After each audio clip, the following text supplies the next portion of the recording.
DemocracyNow.org, the War and Peace Report. I'm Amy Goodman. It's been several months since catastrophic flooding from the tsunami in Japan knocked out cooling systems at the Fukushima Daiichi nuclear power plant, resulting in 3 reactors melting down and producing the worst nuclear disaster since Chernobyl. Now 2 U.S. nuclear plants are surrounded by rising floodwaters in Nebraska, and raging wildfires threaten to engulf a 3rd nuclear facility in New Mexico. Over the weekend, a flood wall protecting Nebraska's Fort Calhoun Station nuclear plant from the overflowing Missouri River gave way. Water threatened the facility's main power transformers, and power was cut off. Backup generators were used to cool the plant's reactors and spent fuel pools. The plant is less than 20 miles away from Omaha, Nebraska's largest city. About 85 miles downriver, the Cooper Nuclear Power Station could face a similar fate. Meanwhile, in New Mexico, an out-of-control wildfire that began Sunday has already burned nearly 80 square miles and is a mile or less from Los Alamos National Laboratory, home to a plutonium facility. Pieces of ash from the fire have dropped onto the laboratory grounds, sparking spot fires. Los Alamos Fire Chief Doug Tucker says he's preparing for the worst. Important part is I will not predict it's not going to go in the lab. That's one thing we cannot do with the weather, with the wind, the topography, with the fuels. That said, we've done everything we can. It's a layered approach to where we build some buffers. But if it starts spotting, yesterday it was spotting a mile out. That well goes over our protective lines right now. And so it's a coordinated effort to where we use the weather how we can, we use topography, we try to reduce the fuel content going on to the lab. I will not say it is not going to go in the lab. We're doing our best to keep it off the laboratory. If it spots on the lab, we get really aggressive about putting it out. A senior investigator with the Project on Government Oversight said a fire at the laboratory's plutonium facility would be a, quote, disaster that could result in large and lethal releases of radiation. Officials insist explosive materials on the laboratory's grounds are safely stored in underground bunkers made of concrete and steel. But the group Concerned Citizens for Nuclear Safety told the Associated Press the fire appeared to be about 3.5 miles from a dump site, where as many as 30,000 55-gallon drums of plutonium-contaminated waste were stored in fabric tents above ground. The group said the drums were awaiting transport to a low-level radiation dump site in southern New Mexico. Well, for more, we're going to New Mexico, where we're joined by Greg Mello. He's at the PBS station KNME in Albuquerque. He's director of the Los Alamos Study Group. Greg, welcome to Democracy Now! Tell us more about this situation in Los Alamos and the significance of this nuclear facility. Good morning, Amy. The fire overnight burned to the north and to the west. It's burning in the mountains on the west side of the Valle Grande. It does not appear to have spread into the laboratory overnight. I'm sure there'll be more reports as the morning goes on.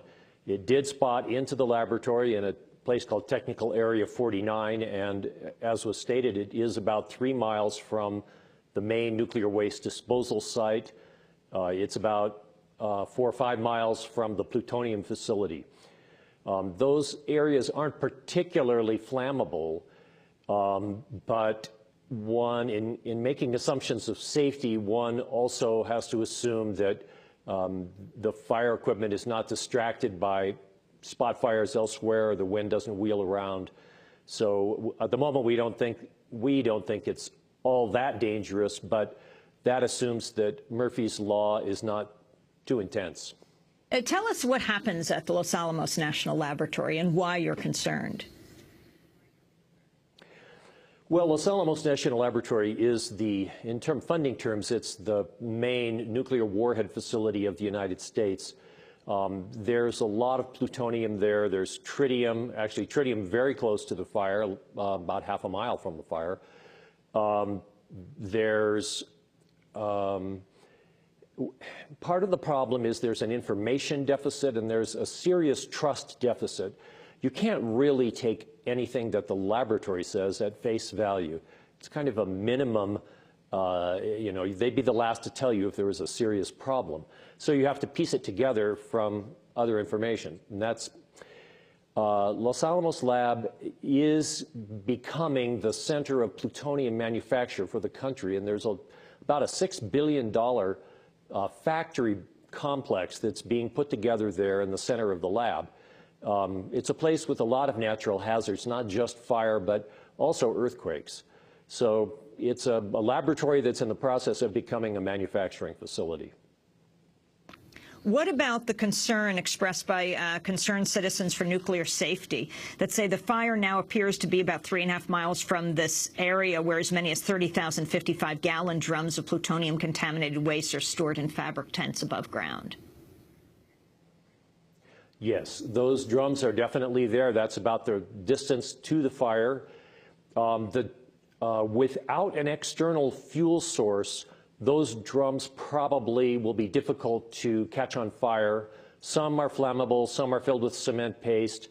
The fuel loading around that site is rather low. It's not in a heavily forested area, just relatively small pinon and juniper trees nearby. The area around the tents has been cleared. It's on a mesa top.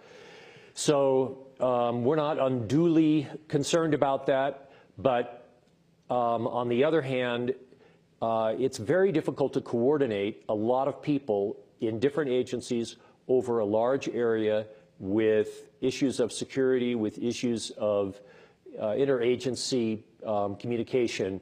And so there's always the chance that there could be a major screw-up. What about the large plutonium facility that Los Alamos is planning to build with the purpose of building nuclear weapons?